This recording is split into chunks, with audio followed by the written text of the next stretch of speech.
The world of contemporary theater can be divided in two sides, the commercial and the avant-garde. Commercial or mainstream works find success in places like Broadway and the West End, whereas more experimental pieces often find audiences and support in theaters across mainland Europe. From funding to structure to style, there is no shortage of differences between these two worlds. Still, there is occasionally an artist who can find success in both, blurring the lines between the two and exposing the universality inherent in theater, no matter its context.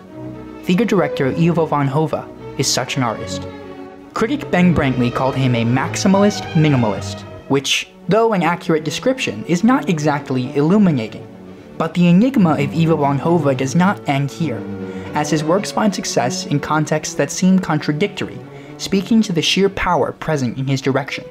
Ivo Van Hove, yes, pronounced like that, Hove, has dominated the world theater scene, with productions on Broadway, the West End, Avignon, pretty much everywhere else, and an extraordinary repertoire at his home theater, Toneelgroep Amsterdam. This success comes from the strength of his directing style, which is dedicated first and foremost to the text. They always call me here deconstructionist and all these things as if I rip apart texts. I don't do that. I take a text very serious. I start from the text. In that way, I'm a very classical director. When many of his generation gravitated towards post-dramatic works like those from Heine Muller, Van Hove was pulled toward classics, including modern work from the United States like Eugene O'Neill and Tennessee Williams. It was with these works that he would break into the mainstream in the US and the UK, though this embrace was by no means immediate. In early stages of his career, Ivo's work was labeled Eurotrash by certain critics. Ironically, Van Hove's productions are considered quite traditional and conservative by many in mainland Europe.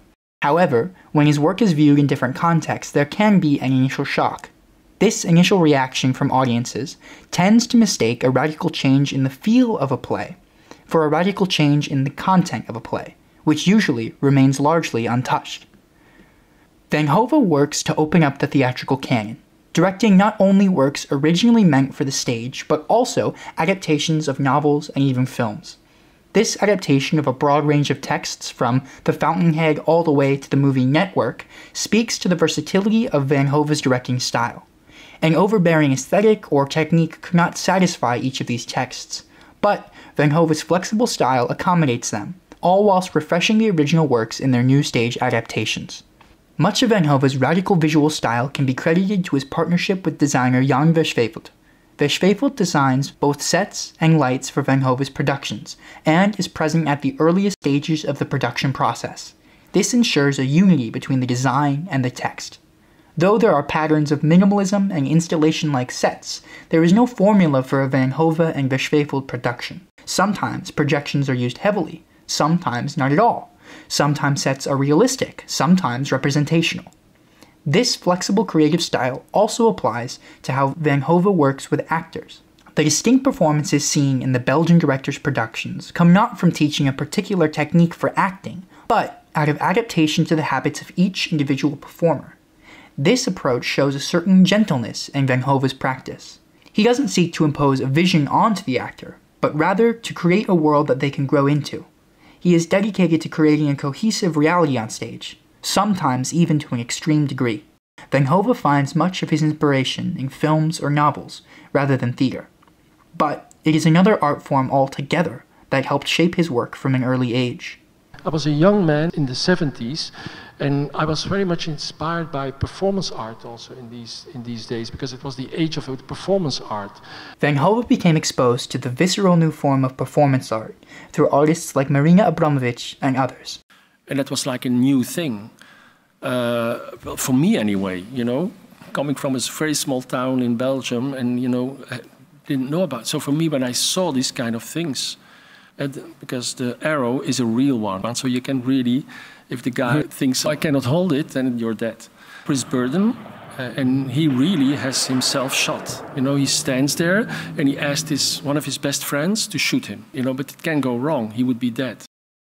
Van Hove's exposure to performance artists showed him the power that reality itself holds in art.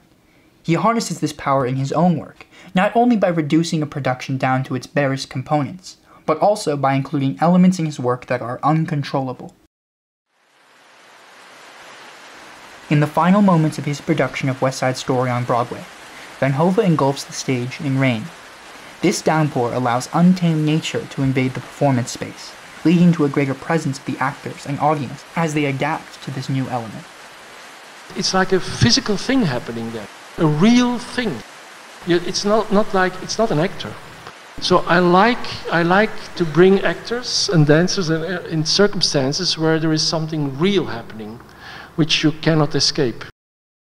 Van Hove included 8 live cows in his production of Desire Under the Elms, and a trained dog who portrayed a wolf in his production of The Crucible.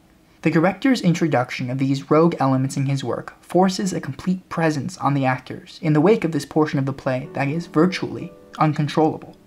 Despite all rehearsal, planning, and preparation, in these moments, when uncontrollable elements are present, performers are forced to confront them truthfully. These fragments of reality guide Van Hove's productions closer to the organic realm of performance art. For me, performance art really opened my mind in a certain way, and still does. Every day when I work in the theater, I'm aware of it. So, still for me, I always search, even in an opera, even in a theater production, for the moment where the theater or an opera becomes a performance art piece. What does it mean? It means that it's pure reality. By pursuing the pure reality of performance art in theater with the text in mind, Ivo Van Hove is able to satisfy both conservative and avant-garde audiences at once. The performances seen in many of his productions can be aligned closely with traditional naturalism, but rather than attempting to create a believable world that feels real, Van Hove injects his productions with pieces of reality itself, creating something that is real, even if that reality exposes a compromised performance. The immediacy of this reality is felt by an audience, while always being closely tied to the story. Van Hove's ability to succeed across a variety of theatrical contexts goes further than being able to deliver a text in a razor-sharp, engaging manner. Built on the foundation of verschwefeled sets, which lay the action of production bare, Van Hove introduces pieces of reality into his work, adding a visceral presence to the performances of the actors on stage. Van Hove orchestrates this perfect balance of creative forces with a skilled hand, creating work across the world, bringing theater one step closer to pure reality. It's start time. This man is mean. Stay over. Come on, say it.